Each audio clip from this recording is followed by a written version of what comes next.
अस्सलामु अलैकुम वरहमतुल्लाहि वबरकातुहू। नहमदुहु व नसल्ली अला रसूलिहिल करीम, अम्मा बाद, फ़अऊज़ु बिल्लाहि मिनश शैतानिर रजीम, बिस्मिल्लाहिर रहमानिर रहीम। मा असाब मिन मुसीबतिन फबिमा कसबत अयदीकुम व यअफ़ू अन कसीर।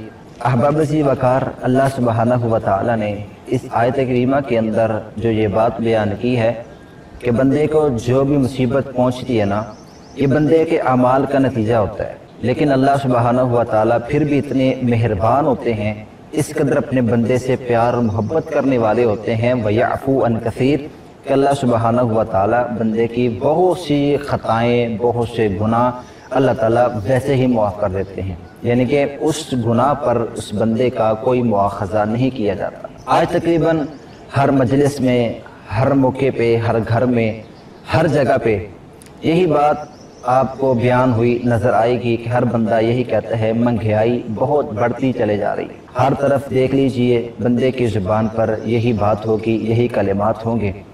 लेकिन कभी हमने ये सोचा है कि ये महंगाई आहिस्ता आहिस्ता आए ना आए दिन बढ़ती ही क्यों चले जा रही है? कभी हमने ये सोचा है? ये मत ख्याल करें कि फलां बंदा आया महंगाई बढ़ गई, फलां बंदा आया महंगाई कम हो गई। ये बात नहीं है। असल वजह ये है कि अल्लाह ताला हमें समझाना चाहते हैं, वलानुज़ीक़न्नहुम मिनल अज़ाबिल अदना दूनल अज़ाबिल अकबर लअल्लहुम यरजिऊन, कि हम बंदे पर छोटे छोटे अज़ाब, छोटी आज़माइशें, ये बीमारियाँ, ये तकलीफ़ बंदे क्यों देते हैं?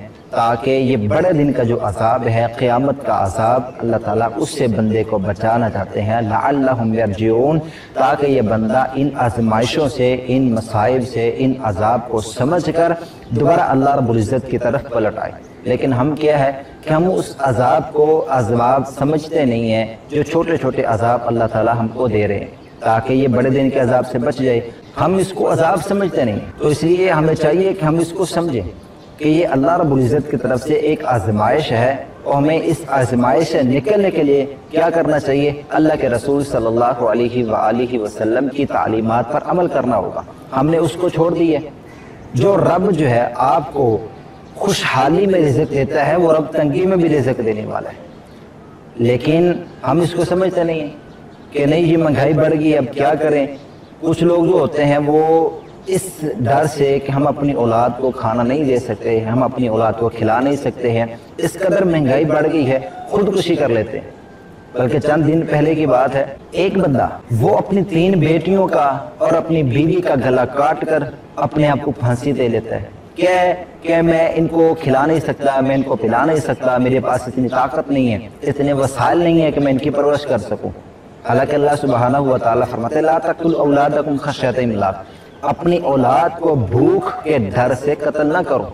नहनु नरज़ुकुहुम व इय्याकुम, हम उनको भी रिज़्क़ देते हैं, आपको भी रिज़्क़ देते हैं। वमा मिन दाब्बतिन फिल अर्ज़ि इल्ला अल्लाहि रिज़्क़ुहा, कि दुनिया में कोई ऐसा छुपाया नहीं है, कोई ऐसा जानदार चीज़ नहीं है जिसके रिज़्क़ का जिम्मा अल्लाह सुब्हानहु व तआला ने ना लिया।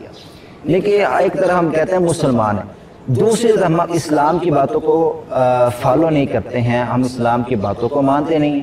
तो हमें चाहिए कि हम इस मामले में, बेशक महंगाई बढ़ती चले जा रही है, लेकिन ये हमारे अमाल का नतीजा है।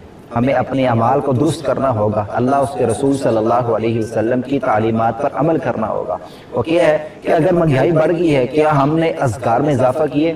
क्या हमने इस्तिग़फ़ार की गिनती में इजाफा किया? क्या हमने ला हौला वला कुव्वता इल्ला बिल्लाह को पढ़ना शुरू किया? क्या हमने रसूलुल्लाह सल्लल्लाहु अलैहि वसल्लम पर दुरूद व सलाम को कसरत से पढ़ना शुरू किया? क्या हमने तिलावत की मिकदार को बढ़ाया? क्या हमने नवाफिल को अपने गले की माला बनाकर, यानी कि जिस तरह हार गले में डाल लिए जाए, क्या हमने ऐसा प्यार, ऐसी मोहब्बत नवाफिल के साथ की है? यानी कि अगर महंगाई बढ़ गई है तो हमने अल्लाह के जिक्र को भी छोड़ दिया, हम अल्लाह की तरफ पलट कर नहीं आ रहे। इस तरह इसको ऐसे समझिए, अगर बंदे को हल्की सी हरारत हो जाए तो वो हल्की सी मेडिसिन दुकान से ले लेता है, तो इससे फाका हो जाएगा। लेकिन अगर उसी बंदे को अल्लाह ना करे किसी को टाइफाइड हो जाता है, तो फिर वो हल्की सी मेडिसिन पर गुजारा नहीं करता है, बल्कि वो एंटीबायोटिक्स गोलियां लेता है। अद्वियात लेने के बाद उसको हमेशगी के साथ इस्तेमाल करता है। अगर वो छोड़ देगा, उसे पता है कि इसका असर खत्म हो जाएगा। ऐसे ही हमें भी अल्लाह उसके रसूल सल्लल्लाहु अलैहि वसल्लम की बताई हुई बातों पर अमल करना होगा और उस पर हमेशा इख्तियार करनी होगी। अल्लाह के रसूल सल्लल्लाहु अलैहि वसल्लम ने फरमाया था ना کہ عمل تھوڑا ہو اور اس پر ہمیشگی ہو، یہی بہترین چیز ہے۔ ہم ایک دن زیادہ عمل کر لیتے ہیں پھر اس کو سالوں سال چھوڑ دیتے ہیں، تو یہ طریقہ درست نہیں ہے۔ آئیے اللہ رب العزت کی طرف پلٹ آئیے، اللہ رب العزت کے لیے ٹائم نکالے، اللہ رب العزت کے لیے وقت نکالے، اللہ کے لیے خاص ہو جائیں، اللہ کے لیے مخلص ہو جائیں۔ جب ہم اللہ کے لیے ہو جائیں گے تو انشاءاللہ پھر اللہ تعالیٰ ہماری جتنی بھی پریشانی ہیں، دکھ تکلیف ہیں، اللہ تعالیٰ اس کو ویسے ہی ختم کر دے گا۔